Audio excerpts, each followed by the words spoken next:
4 months ago, I bought this 2015 6.7 Powerstroke. Since then, I've put 7,000 miles on it. Here's what has gone wrong and all the pros and cons with my truck. I'm also going to be telling you guys all the things that I've learned over the 4 months that I've been driving this truck that a lot of people don't know about. Number one is shakes in the steering. It is a very common problem on these 2011 to 2016 6.7 Powerstrokes. Whenever you hit a bump at a higher rate of speed, it likes to bounce around the road and likes to shake your steering wheel. I also have this exact problem on my truck, and that's what I've seen and learned over the course of the 4 months that I've been driving this truck is it is very squirrely on the road. I'm very thankful I have not received the death wobble yet, and when you do, you might need to take it to a shop, guys. I will leave a good shop that you guys can take your truck here in Texas down in the description down below, and they can get you taken care of when it comes to that kind of death wobble. And also, if you're looking to get rid of that bounce in your steering wheel, they can also take care of that as well. Some good things you can add is some good dual stabilizers and also some new front end parts to do that if you are having that problem with your truck. That is the first thing I have noticed after driving my truck for 4 months. Now, I saw this before my level and also after my level. It seemed like the 2.5-inch level that I put on my truck seemed to worsen it a little bit. So if you guys are gonna do a level, I wouldn't recommend doing the blocks. I'd recommend doing a whole new spring system in there. That just seems to work a whole lot better and it's a lot less rough of a ride. Number two is mods are 3 times more expensive. Since it is a newer vehicle and a more expensive vehicle, the parts that come along with it and the modifications that I want to do this truck are 3 times more expensive. I'll give you an example. I used to own a 7.3 Powerstroke. It was my baby, my gym. I did do some modifications to that and everything was just so cheap on that thing. The tuner and the straight pipe for that 7.3 Powerstroke was $800. The tune and the straight pipe for this truck was close to $4,000. So as you guys can see, a lot more expensive when it comes to actually doing a straight pipe on your truck versus the 6.7 and the 7.3. Being said, there's also pros and cons to that. Now, a little bit more expensive straight pipe on this truck will give you 2 times the power that the 7.3 will. So when I did the 7.3 tune, I put the Hydra chip tuner on it with some heavy performance tunes on it, and I got about 150 horsepower. That's not to the wheels, that's to the crank. So to the wheels, I got about 50 horsepower. That's what I'm guessing. I haven't dynoed it or anything, but I'm guessing I got about 50 horsepower to the wheels. On the straight pipe, I'm guessing I got between like 5 and 10 horsepower. So for the straight pipe and the tune, I got about 75 to 100 horsepower total to the wheels. Now on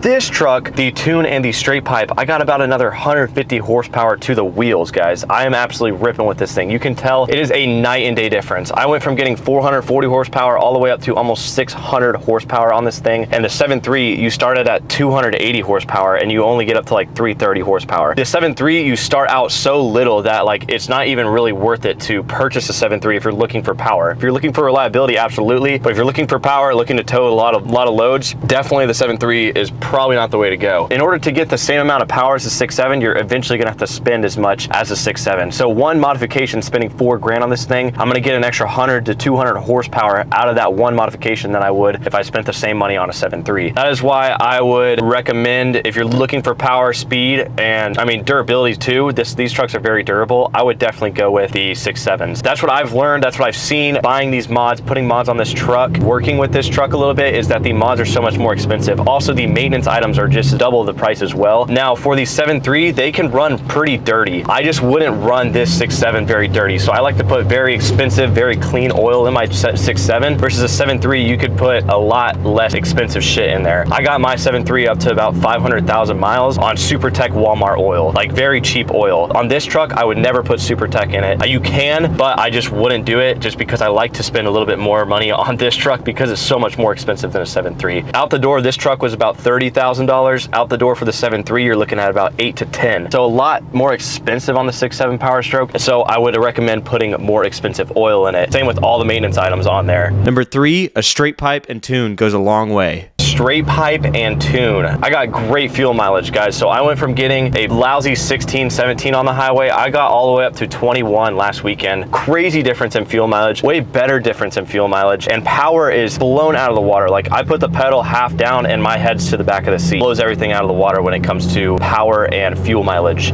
Number 4, the power is unmatched. As you guys can see by my channel, it is called Powerstroke Central. So I've done everything regarding Powerstrokes. I've seen it all, I've filmed it all, I've driven them all. I've driven 6.4s, I've driven 6.0s, I've driven 7.3s, and I have to tell you that the power on these 6.7s is just like nothing else. You could just barely tap the pedal, like I said earlier in this video, and you're back into the seat. The only thing I can say that will compare is the 6.4. That thing is absolutely rips. I've done one 4x4 boosted launch in a 6.4. That thing hauled ass. I mean, it was like, they spool up a lot quicker than these 6.7s do. So like once it gets going, I mean, you're fucking going on that 6.4. Reliability terrible, but these get a lot more horsepower out of the factory, but the 6.4s spool up a lot quicker. So I think that these 6.4s are not really close to the 6.7s, but I've been in both of them. I've done both boosted launches in both of them, and I have got to say these 6.7s are better. Number 5, the sound is incredible.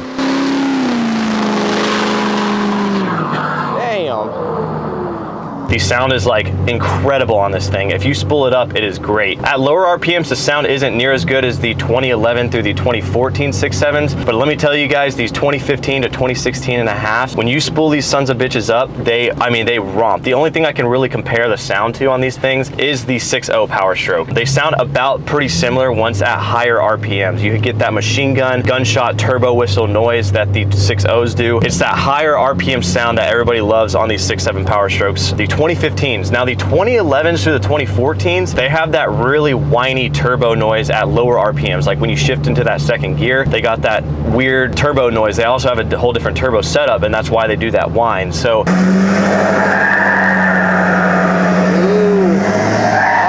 I personally like that sound, but I do think at higher RPMs, the 6.7 Powerstrokes of 2015s are just so much better sounding. That is the 5 things I have learned and noticed over the course of the 4 months that I've been driving the 6.7 Powerstroke. Reliability, I have yet to test, but I am going to be testing that over the next 20 to 30,000 miles, and I'll make a video for you guys. Pick up Powerstroke Central merchandise. I got a ton of it down in the description down below. We got hats, we got shirts, and we also got the honking kill switch. That'll be in the description down below. Thank you guys for watching. Peace out.